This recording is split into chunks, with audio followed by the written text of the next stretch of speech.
बच्चों, हम पढ़ रहे कक्षा 9वीं का अर्थशास्त्र, जो कि सामाजिक विज्ञान का एक भाग है। और इसमें हम पढ़ रहे हैं इसका अध्याय 2 संसाधन के रूप में लोग।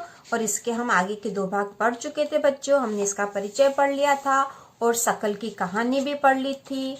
इसके बाद इसके अगले भाग में हमने विलास की कहानी पढ़ ली थी। और इसके बाद तीसरा जो पार्ट बनाया था हमने, उसमें पुरुषों और महिलाओं के आर्थिक क्रियाकलाप भी हम लोग पढ़ चुके थे। यदि आपने नहीं देखा हो तो चैनल के प्लेलिस्ट पर जाकर देख सकते हो।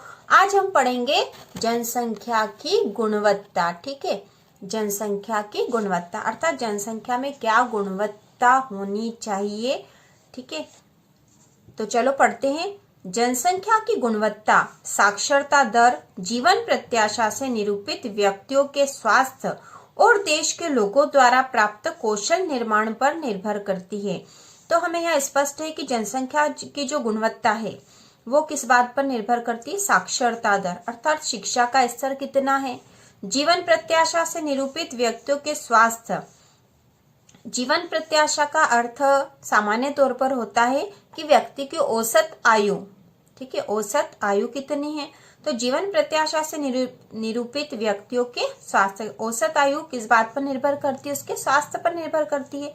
और देश के लोगों द्वारा प्राप्त कौशल निर्माण पर निर्भर करती है। जनसंख्या की गुणवत्ता अंततः देश की समृद्धि दर निर्धारित करती है, अर्थात देश की जो विकास दर है उसको निर्धारित करती है। साक्षर और स्वस्थ जनसंख्या परिसंपत्तियां होती है। इसका ये मतलब है कि यदि आप देश की जनसंख्या साक्षर है, मतलब शिक्षा प्राप्त है, और स्वस्थ है, तो वहां पर मानव पूंजी उपलब्ध है। ठीक है, तो वहां जो जनसंख्या वो मानव पूंजी के रूप में कार्य कर रही है। तो अब हम पढ़ते हैं शिक्षा। ठीक है, शिक्षा अपने जीवन के आरंभिक वर्षों की सकल की शिक्षा ने बाद के वर्षों में अच्छी नौकरी और अच्छे वेतन के रूप में उसे फल दिया। तो सकल की कहानी में हमने पढ़ा था कि उसने शिक्षा प्राप्त कर ली थी। शिक्षा प्राप्त करके वह एक कंपनी में नौकरी करने लग गया था, उसे अच्छी आय होने लग गई थी, जिससे कि उसका जीवन सुधर गया था। तो शिक्षा का उसके जो जीवन के विकास है उसमें महत्वपूर्ण योगदान रहा। हमने देखा कि सकल के विकास के लिए शिक्षा एक महत्वपूर्ण आगत था। इसने उसके लिए एक नए क्षितिज खोले, नई आकांक्षाएं दी और जीवन के मूल्य विकसित किए। न केवल सकल के लिए बल्कि समाज के विकास में भी शिक्षा का योगदान है। यह राष्ट्रीय आय और सांस्कृतिक समृद्धि में वृद्धि करती है, प्रशासन की कार्यक्षमता बढ़ाती है। तो शिक्षा का योगदान न केवल व्यक्ति के विकास में होता है बल्कि समाज के विकास में भी होता है। राष्ट्रीय आय और सांस्कृतिक वृद्धि में भी शिक्षा का महत्वपूर्ण योगदान है और प्रशासन की कार्यक्षमता भी बढ़ती है इससे। प्राथमिक शिक्षा में सार्वजनिक पहुंच, धारण और गुणवत्ता प्रदान करने का प्रावधान किया गया है। तो प्राथमिक शिक्षा में सार्वजनिक पहुंच मतलब यह है कि सभी लोगों तक प्राथमिक शिक्षा प्राप्त हो, धारण और गुणवत्ता, और इससे उनकी गुणवत्ता और समझ का विकास हो, इस तरह का प्रावधान किया गया है। और इस मामले में लड़कियों पर विशेष जोर दिया गया है। प्रत्येक जिले में नवोदय विद्यालय जैसे प्रतिनिर्धारक विद्यालयों की स्थापना की गई। बड़ी संख्या में हाई स्कूल के विद्यार्थियों को ज्ञान और कौशल से संबंधित व्यवसाय उपलब्ध कराने के लिए व्यावसायिक शाखाएं विकसित की गई। तो ये जो प्रारंभिक शिक्षा है और लड़कियों की शिक्षा है, इसके लिए जो शासन है विभिन्न स्तर पर अपने अपने प्रयास कर रहा है और उसके लिए नवोदय विद्यालय भी खोले गए हैं। और बड़ी संख्या में हाई स्कूल में विद्यार्थियों को व्यावसायिक शाखाएं बनाई गई हैं, जिससे कि उन्हें व्यावसायिक ज्ञान भी प्राप्त हो जाए और उनकी जो शिक्षा हो वह रोजगार मूलक हो। व्यावसायिक ज्ञान इसलिए दिया जाता है ताकि उनकी जो शिक्षा हो वो व्यवसायिक मूलक हो, उन्हें रोजगार प्राप्त आसानी से हो जाए, उन्हें किसी कौशल का ज्ञान हो जाए। शिक्षा पर योजना परिव्यय पहली पंचवर्षीय योजना में 151 करोड़ रुपए से बढ़कर 11वीं पंचवर्षीय योजना में 3766.90 करोड़ रुपए हो गया। तो इस प्रकार शिक्षा पर जो व्यय था शासन की ओर से वह पहली पंचवर्षीय योजना की तुलना में 11वीं पंचवर्षीय योजना में बहुत अधिक बढ़ गया। सकल घरेलू उत्पाद के प्रतिशत के रूप में शिक्षा पर व्यय 1951-52 में 0.64% से बढ़कर 2015-16 में 3% बजटीय अनुमान के अनुसार हो गया। इसके बाद केंद्रीय व राज्य सरकारों के दस्तावेज भारतीय रिजर्व बैंक के द्वारा यह बजटीय अनुमान 2017-18 में घटकर 2.7% बताया गया है। तो इस प्रकार शिक्षा पर व्यय सरकार बढ़ा रही ताकि शिक्षा जो है सामान्य जन तक पहुंच सके। इससे साक्षरता दर 1951 के बाद 18% से बढ़कर 2011 में 74% हो गई। साक्षरता प्रत्येक नागरिक का न केवल अधिकार है बल्कि यह नागरिकों द्वारा अपने कर्तव्यों का ठीक प्रकार से पालन करने तथा अपने अधिकारों का ठीक प्रकार से लाभ उठाने के लिए अनिवार्य भी है। साक्षरता, ठीक है, साक्षरता से व्यक्ति को न केवल अपने कर्तव्यों का ज्ञान प्राप्त होता है बल्कि वह अपने अधिकारों का लाभ भी उठा सकता है। तथापि जनसंख्या के विभिन्न भागों के बीच व्यापक अंतर पाया जाता है। महिलाओं की अपेक्षा पुरुषों में साक्षरता दर करीब 16.6% अधिक है और ग्रामीण क्षेत्रों की अपेक्षा नगरीय क्षेत्रों में साक्षरता दर करीब 16% अधिक है। तो यहाँ पे हमें पता है कि महिलाओं की तुलना में पुरुषों में साक्षरता दर अधिक है, इसलिए शासन द्वारा महिलाओं की शिक्षा को बढ़ाने के लिए कई प्रकार की योजनाएं लाई गई है जिससे कि महिला साक्षरता को, महिलाओं की शिक्षा को, बालिका शिक्षा को बढ़ावा मिले। इसके साथ ही ग्रामीण क्षेत्रों की तुलना में नगरीय क्षेत्रों में साक्षरता दर 16% अधिक है। वर्ष 2011 केरल के कुछ जिलों में साक्षरता दर 94% है जबकि बिहार में 62% ही है। वर्ष 2015-16 प्राथमिक स्कूल प्रणाली भारत के 8.41 लाख से अधिक गांवों में फैली है। प्राथमिक जो स्कूल प्रणाली है, प्राथमिक शिक्षा की जो पाठशालाएं हैं वह तो 8.41 लाख से अधिक गांवों में फैली है। दुर्भाग्यवश स्कूल शिक्षा के इस विस्तार को शिक्षा के निम्न स्तर और पढ़ाई के बीच में छोड़ने की उच्च दर ने कमजोर कर दिया है। तो फैली हुई तो है प्राथमिक शिक्षा, लेकिन वहां समस्या यह है कि शिक्षा का स्तर निम्न है, ठीक है। जितने उनमें कौशल का विकास हो जाना चाहिए, पढ़ने लिखने का, समझने का, उतना हो नहीं पा रहा है और पढ़ाई बीच में छोड़ दी जाती है। अधिकतर ग्रामीण क्षेत्रों में बच्चे पढ़ाई छोड़ देते हैं बीच में ही, अपने घरेलू कार्यों के लिए, कृषि के कार्यों के लिए, मजदूरी के लिए, अन्य कारण हो सकते हैं जिससे कि वह अपनी पढ़ाई जो बीच में छोड़ देते हैं, इससे उनकी शिक्षा अधूरी ही रह जाती है। 6 से 14 वर्ष आयु वर्ग के सभी स्कूली बच्चों को वर्ष 2010 तक प्राथमिक शिक्षा प्रदान करने की दिशा में सर्व शिक्षा अभियान एक महत्वपूर्ण कदम है, ठीक है। सर्व शिक्षा अभियान नामक एक अभियान चला था जिसमें 6 से 14 वर्ष के सभी बच्चों को स्कूली शिक्षा दी जानी थी, प्राथमिक शिक्षा उपलब्ध हो जानी थी। राज्यों, स्थानीय सरकारों और प्राथमिक शिक्षा सार्वभौमिक लक्ष्य को प्राप्त करने के लिए समुदाय की सहभागिता के साथ केंद्रीय सरकार की एक समयबद्ध पहल है। इसके साथ ही प्राथमिक शिक्षा में नामांकन बढ़ाने के लिए सेतु पाठ्यक्रम और स्कूल लोटो शिविर प्रारंभ किए गए हैं। तो प्राथमिक शिक्षा में नामांकन बढ़ाने से मतलब है कि प्राथमिक शिक्षा में अधिक से अधिक बच्चों को जोड़ने के लिए सेतु पाठ्यक्रम अर्थात एक ब्रिज कोर्स की तरह कोर्स बनाया गया है। यदि कोई बच्चा पहली, दूसरी या किसी भी क्लास में स्कूल छोड़ देता है तो उसे उस ब्रिज कोर्स के द्वारा जोड़कर उसकी अगली कक्षा में प्रवेश करवाया जाता है। इसी प्रकार स्कूल लोटो शिविर भी प्रारंभ किए गए हैं। कक्षा में बच्चों की उपस्थिति को बढ़ावा देने, बच्चों के धारण और उनकी पोषण स्थिति में सुधार के लिए दोपहर के भोज मिड डे मील की योजना कार्यान्वित की जा रही है। इन नीतियों से भारत में शिक्षित लोगों की संख्या में वृद्धि हो सकती है।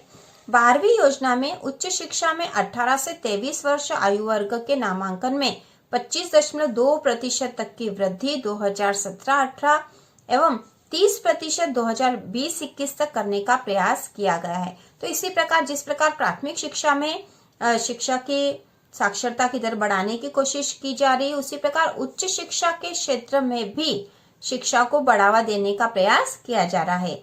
यह विश्व औसतन 26% से मिलती जुलती है। यह रणनीति पहुंच में वृद्धि, गुणवत्ता, राज्यों के लिए विशेष पाठ्यक्रम में परिवर्तन को स्वीकार करना, व्यवसायीकरण तथा सूचना प्रौद्योगिकी के उपयोग का जाल बिछाने पर केंद्रित है। योजना दूरस्थ शिक्षा, औपचारिक, अनौपचारिक, दूरस्थ तथा संचार प्रौद्योगिकी की शिक्षा देने वाले शिक्षण संस्थाओं के अभिसरण पर भी केंद्रित है। तो ये जो योजना है यह केवल शासकीय महाविद्यालयों या कॉलेजों पर ही लागू नहीं हो रही है, बल्कि जो है इसमें औपचारिक, अनौपचारिक दोनों प्रकार की शिक्षा, दूरस्थ शिक्षा को भी शामिल करके इसे बढ़ावा देने की कोशिश की जा रही है। पिछले 50 वर्षों में विशेष क्षेत्रों में उच्च शिक्षा देने वाले शिक्षण संस्थाओं तथा विश्वविद्यालयों की संख्या में महत्वपूर्ण वृद्धि हुई है। 1951 में 2015-16 के बीच कॉलेजों तथा विश्वविद्यालयों की संख्या में वृद्धि हुई। छात्रों के नामांकन तथा अध्यापकों की भर्ती को सारणी 2.1 में देखें तो इस प्रकार यहाँ पर दे रखा है सारणी में कि 1950-51 में महाविद्यालयों की संख्या 750 थी, जबकि 17-18 में होकर 41,012 की वृद्धि हो गई है। और विश्वविद्यालयों की संख्या जहाँ 50-51 में 1950-51 में 30 थी, वहीं 2018-19 में 911 हो गई। इस प्रकार इनकी वृद्धि हो रही है, आप ये सारणी देख सकते हो। अब हम जनसंख्या की गुणवत्ता के दूसरे पार्ट अर्थात स्वास्थ्य के बारे में पढ़ेंगे कि स्वास्थ्य जनसंख्या की गुणवत्ता बढ़ाने वाला किस प्रकार का घटक है। फर्म का उद्देश्य लाभ को अधिकतम करना है। क्या आप सोचते हैं कि कोई भी फर्म ऐसे व्यक्तियों को रोजगार देने के लिए प्रेरित होगी जो खराब स्वास्थ्य होने के कारण स्वस्थ श्रमिकों के बराबर कार्य नहीं कर पाए? फर्म मतलब उद्योग या कोई सा भी बिजनेस होता है तो उसका मुख्य कार्य होता है कि अपने लाभ को बढ़ाना। तो क्या वो लोग ऐसे लोगों को रोजगार देंगे जो कि स्वस्थ नहीं है और स्वस्थ व्यक्तियों के समान कार्य नहीं कर सकते हैं? तो हमारा उत्तर होगा कि नहीं, ऐसे लोगों को रोजगार नहीं मिलेगा। किसी व्यक्ति का स्वास्थ्य उसे अपनी क्षमता को प्राप्त करने और बीमारियों से लड़ने की ताकत देता है। ऐसा कोई भी अस्वस्थ स्त्री पुरुष संगठन के समग्र विकास में अपने योगदान को अधिकतम करने में सक्षम नहीं होगा। वास्तव में स्वास्थ्य अपना कल्याण करने का एक अपरिहार्य आधार है। स्वास्थ्य, ठीक है, स्वस्थ रहना खुद अपना कल्याण करने का मजबूत आधार है। इसलिए जनसंख्या की स्वास्थ्य स्थिति को सुधारना किसी भी देश की प्राथमिकता होती है। यदि जनसंख्या स्वस्थ रहेगी तो देश का विकास तेजी से होगा, क्योंकि स्वस्थ व्यक्ति अपना संपूर्ण योगदान दे सकता है अपने कार्य में, अपने कौशल में। हमारी राष्ट्रीय नीति का लक्ष्य भी जनसंख्या के अल्प सुविधा प्राप्त वर्गों पर विशेष ध्यान देते हुए स्वास्थ्य सेवाओं, परिवार कल्याण और पौष्टिक सेवा तक इनकी पहुंच को बेहतर बनाना है। पिछले 5 दशकों में भारत ने सरकारी और निजी क्षेत्रों में प्राथमिक, द्वितीयक तथा तृतीयक सेवाओं के लिए अपेक्षित एक विस्तृत स्वास्थ्य आधारित संरचना और जनशक्ति का निर्माण किया है। ठीक है, तो प्राथमिक, द्वितीयक और तृतीयक सेवाएं क्या होती है, ये हम पिछले वीडियो में पढ़ चुके हैं। और इन संपूर्ण स्तर पर स्वास्थ्य आधारित संरचना और जनशक्ति का निर्माण किया गया है। ठीक है, इन उपायों को अपनाने से जीवन प्रत्याशा बढ़कर जीवन प्रत्याशा अर्थात व्यक्ति की जो औसत आयु है उससे संबंधित है, बढ़कर वर्ष 2014 में 68.3 वर्ष अधिक हो गई है। शिशु मृत्यु दर 1951 में 147 से घटकर 2016 में 34 आ गई है। शिशु मृत्यु दर भी अब कम हो गई है, व्यक्ति की जीवन प्रत्याशा भी बढ़ गई है। इसी अवधि में अशोधित जन्म दर गिरकर 20.4 और मृत्यु दर 6.4 पर आ गई है। जीवन प्रत्याशा में वृद्धि और शिशु देखभाल में सुधार देश के आत्मविश्वास को भावी प्रगति के साथ आंकने के लिए उपयोगी है। आयु में वृद्धि आत्मविश्वास के साथ जीवन की उत्तम गुणवत्ता का सूचक है।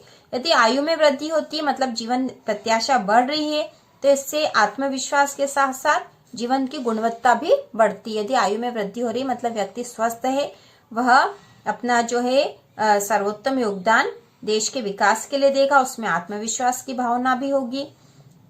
शिशुओं के संक्रमण से रक्षा तथा माताओं के साथ बच्चों की देखभाल और पोषण सुनिश्चित करने से शिशु मृत्यु दर घटती है। यहाँ अगले पेज पर संबंधित वर्षों की स्वास्थ्य आधारित संरचना दे रखी है। यह वर्ष में और उनकी स्वास्थ्य सेवाएं दे रखी है, बच्चों आप देख सकते हो इसको। और यहाँ कुछ प्रश्न हमसे पूछे गए हैं। क्या आपको लगता है कि डॉक्टरों और नर्सों की संख्या में वृद्धि पर्याप्त है? यदि नहीं तो क्यों? पर्याप्त क्यों नहीं है? इसलिए नहीं है क्योंकि भारत की जनसंख्या बहुत अधिक है और अधिक जनसंख्या के मान से डॉक्टर और नर्सों की प्रति 1000 के मान से उपलब्धता बहुत कम है। किसी अस्पताल में आप और कौन सी सुविधा उपलब्ध कराना चाहेंगे? आप हाल में जिस अस्पताल में गए उस पर चर्चा करें। इस सरणी का प्रयोग करते हुए क्या आप एक आरेख बना सकते हैं? तो ये सारी चीजें जो है आपके करने की है, आप कर सकते हो। और ये जो चर्चा वाली बात है इसे छोड़ सकते हैं। ठीक है, आप कौन सी सुविधा उपलब्ध कराना चाहेंगे तो आप सोच के बता सकते हो। और यहाँ पे हमने बता ही दिया है। भारत में ऐसे अनेक स्थान हैं जिनमें ये मौलिक सुविधाएं भी नहीं है। भारत में अनेक स्थान ऐसे हैं जहाँ मौलिक सुविधाएं स्वास्थ्य से संबंधित नहीं है। भारत में कुल 381 मेडिकल कॉलेज और 301 डेंटल कॉलेज है। केवल 4 राज्य जैसे आंध्र प्रदेश, कर्नाटक, महाराष्ट्र एवं तमिलनाडु में कुल राज्यों से अधिक मेडिकल है। इन्हीं राज्यों में अधिक है, बाकी में कम है।